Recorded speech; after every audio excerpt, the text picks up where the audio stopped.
Hello and welcome to the Grand Prix 24/7 podcast. I'm your host Will, and as always I'm joined by Paul Velasco to discuss the latest news in the world of Formula One. Paul, how are you doing? I'm good, man. It's been pretty quiet until this week kicked off, I think. Yeah, it has. Obviously this is our first episode of 2021, and as always with Formula One it was quiet over Christmas, but luckily we're back in the swing of things and there's plenty of news to discuss. Our first topic we're going to discuss is the impact of COVID-19 on the 2021 calendar.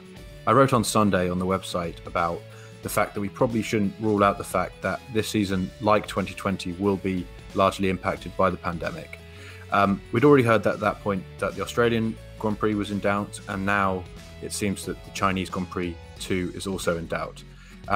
Today, we're recording on Tuesday. We've heard the news that the calendar has been revised, with Bahrain now the opening race and Imola coming in the second race, with Australia moving to the end of the year. Paul, what do you make of this news? Well, look, obviously this next season is also going to be impacted by COVID. And as much as we say 28th of March, it's going to happen in Bahrain, who knows? Who actually really knows? What if something breaks out a week before in the Middle East and no one can get in there? What I'm saying is I think we've got to take these day by day. And see. I think more will fall off the calendar. I find the statement that they made suggesting that there will be fans and the paddock club will be open so people can start booking.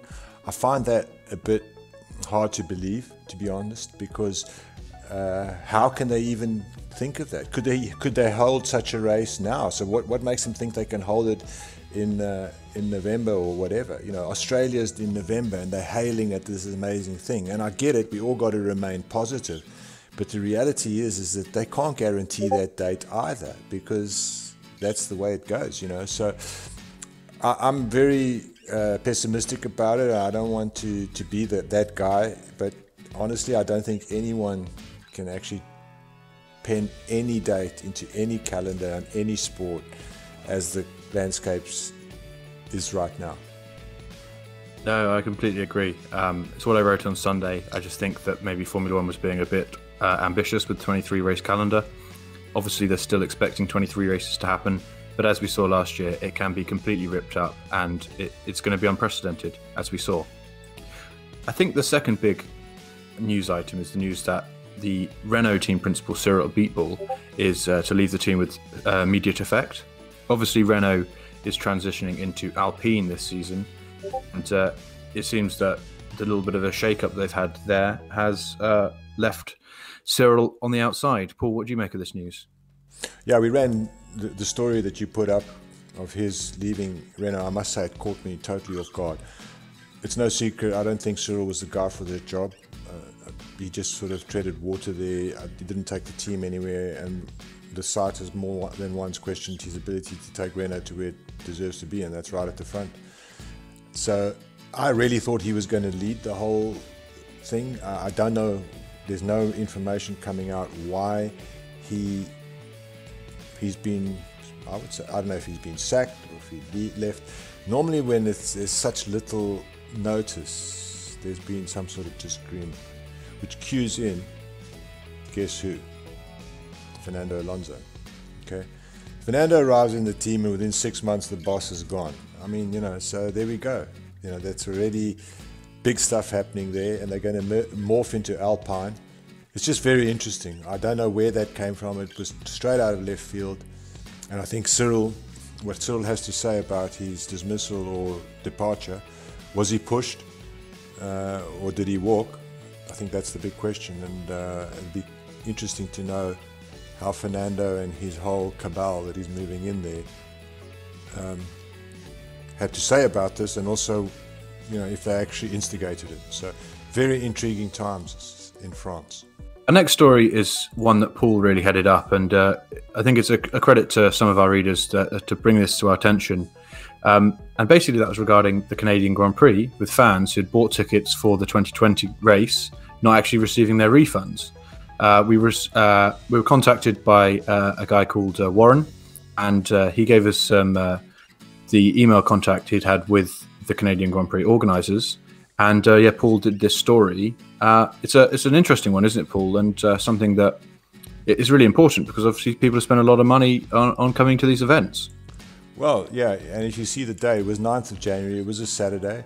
I got this email, so, I worked on the story, did a bit of research and saw there was some Facebook posts about it, and then went to Reddit where it was just they savaged the organizers, and we put out the story.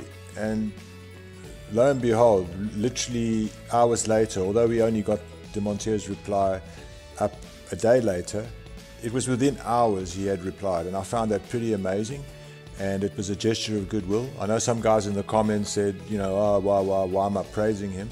Where have you heard ahead of a Grand Prix personally replying to an email and ensuring them it's all going to be done? I just take my hats off to him. I've been on the PR side of having to refund people, and it's a nightmare. And logistically, it couldn't have been helped by COVID-19. So as far as I'm concerned, Francois ticked the box on the day, and he did it. He did his organisation proud. Yeah, and I think it's important to note, just thank Warren for bringing this to our attention, and also to thank you, Paul, because hopefully you've done something and helped out some Formula One fans. So that's great to see, and great to see that they're kind of reading the coverage and they're willing to respond to it. Well, it's not really me. I think it's our site. It's what our site represents. People can contact us, be it a Saturday, and we'll respond, because that's what we do. We're a 247 website, So it's not just me, it's us. It's our ethos. Formula One fans were lucky enough to hear from William Story once again this week. Let's hear what he had to say. Rich Energy and Formula One. I'd like to thank the thousands of motorsport fans who contacted us, who are as excited as we are about the black and gold of Rich Energy returning to Formula One.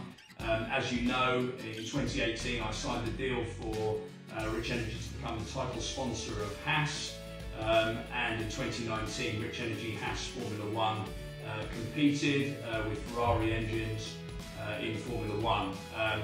We had some challenges in the summer of 2019 with some corporate stakeholders and our main competitors causing us a lot of issues. We've overcome that. And as the co-founder of the business, I've led a renaissance of Rich Energy around the world. And now we have, for example, one of the best motorbike teams in the world, Rich Energy OMG Racing. We have partnerships with some of the biggest motorsport manufacturers.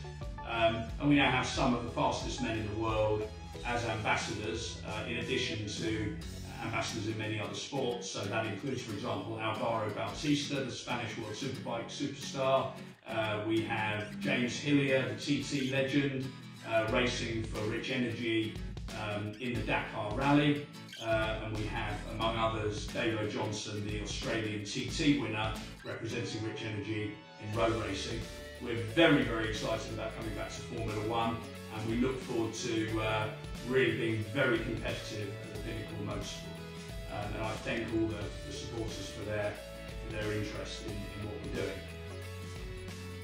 Paul, what do you make of the return of Rich Energy potentially to Formula One? He just got himself a whole lot of, Twitter action, social media. You got to love the ZZ Top look-alike. And honestly, I just feel it's cool. He's back. Let's see who he can fool next. But I just say, let's welcome him back and just see what happens. I mean, did he burn anyone?